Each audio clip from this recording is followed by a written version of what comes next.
He's now, of course, running for Congress, as you may know. He continues to be a Christie supporter. The governor recently helped Lonegan raise money to retire the debt he racked up in his Senate race, which he lost to now Senator Cory Booker. Steve Lonegan, thanks for joining us. Has the governor indicated that he will formally support your run for Congress?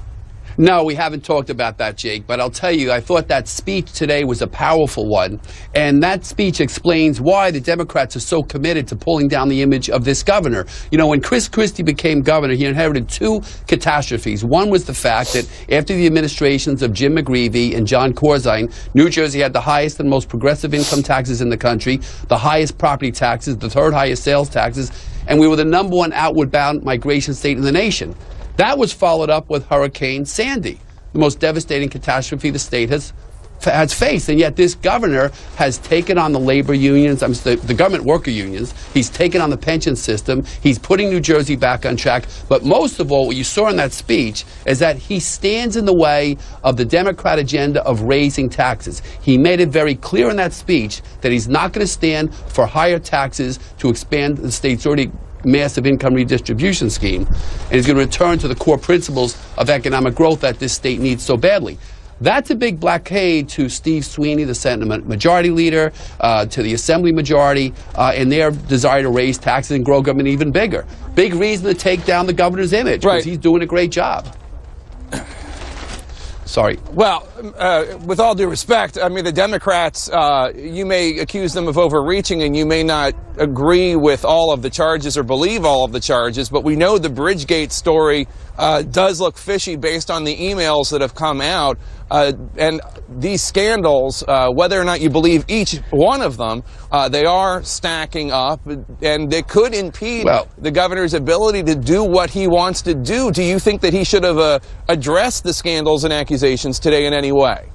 I think it is in his speech today, his inaugural speech, he had to talk about his vision for the future of this state, because that overrides everything else. The scandals are a result of an effective, and it is an effective piling on by the Democrat Party. They come out with this special investigation committee. They bring in the prosecutor who went after Blagojevich in Illinois. That's real theatrics. Now you have the mayor of Hoboken suddenly changing her story. She had an epiphany. Now she's all of a sudden decided to come forth and talk about being strong-armed. Yet there's absolutely no proof of that whatsoever. Look, this governor is the biggest threat to Hillary Clinton. We saw that in polls recently, and they have a real need to take down his image. And yeah, they're doing it. But I believe over time he will come back by being persistent, tenacious, and consistent, and he'll be proven innocent of all these scandals. So there's nothing, Mr. Lonegan, nothing that you've heard in the last few weeks about the Christie administration that gives you pause? Because even Governor Christie has fired two people and talked about how disappointed he was by the Bridgegate scandal. Surely you'll grant me that that is disturbing and that should not have happened. It is disturbing and it absolutely should not have happened. But what people want to see in a president and a governor is leadership.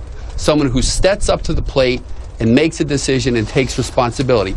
He fired two people that were very close to him on a personal level. That had to be very, very difficult to do. And he admitted it's very, very wrong. We all admit that. It was a very foolish move. But what we're watching now is a pure pile-on, and there's not one shred of evidence, not one, that he knew anything about this. The minute that evidence comes forth, I'll have a different message. I promise you that. But as of now, that doesn't exist, and I don't think it's going to exist. Republicans in general have not really changed their opinion of Christie, at least according to polling, since the Bridgegate scandal broke. Do you see this all blowing over in a few months? It sounds like that's your view.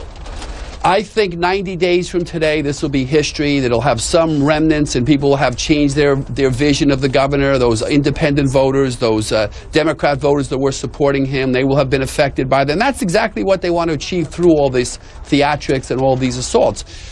Again, we watched the mayor of Hoboken suddenly changing her mind, a discussion she had last May. If anybody understands Hudson County politics, try to get a building permit or try to get a development project through in Hudson County.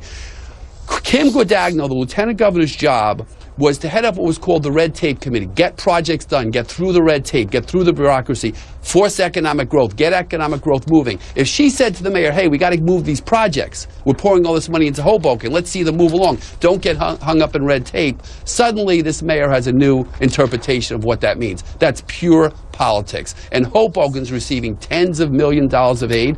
There's no sign that anything's been held back. They have a lot to prove to make this truly stick.